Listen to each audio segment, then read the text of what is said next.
Hello friends, வாங்க like பண்ணுங்கள், share பண்ணுங்கள், சப்போர்ட் பண்ணுங்கள். இந்த தக்காளி அச்சார் எப்படி செய்யணும்னு கேட்டால் எண்ணெய், கடுகு, கருவேப்பிலை எல்லாம் தாளித்து நான் செய்கிற விதத்தை சொல்கிறேன். பியூர் வெஜிடேரியன் சேனல் என்னோடய ஓல்டு வீடியோவில் நிறைய போட்டிருக்கேன் தக்காளி சம்மந்தமாயிட்டு, அதெல்லாம் பாருங்கள். ஓகேவா?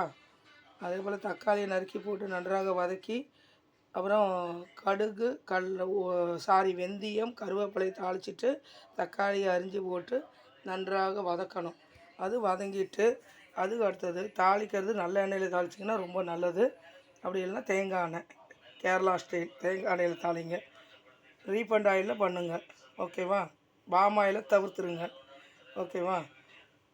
நன்றாக தக்காளியை வதக்கி அதில் காயம், அப்புறம் வெந்தயத்தை தனியாக வறுத்து பொடிச்சு தனியாக வச்சுக்கோங்க. வச்சுட்டு இதை நன்றாக வதக்கி மிளகாத்தூள் போட்டு சிம்மில் வைத்து நன்றாக வேக வைக்கணும். தண்ணியெல்லாம் விடக்கூடாதுங்க. இந்த பாருங்கள், இப்படி இருக்கணும். இது மாதிரி இருக்கணும். இல்லைன்னா நீங்கள் தக்காளி அரைச்சும் பண்ணலாம், அது உங்கள் இஷ்டம். ஓகேவா?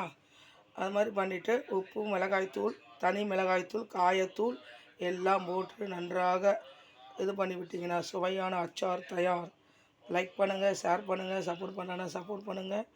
Thank you very much. அதுபோல் என்னை பற்றி தேவையில்லாத ஏதோ தப்பாக வாட்ஸ்அப்லேயும் ஃபேஸ்புக்லேயும் போட்டு கொடுத்துங்க. ஏன்னா எங்கள் வீடு அக்கம் பக்கத்துலலாம் பயங்கர அநியாயம் அக்கிரமம் பண்ணுறாங்க.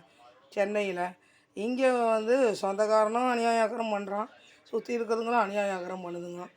ஏன்னா இதெல்லாம் சொல்லணுன்னா ஒரு வீடியோவே எடுத்து போடணும் தனியாக. அப்படியெல்லாம் இருக்குது சூழ்நிலை.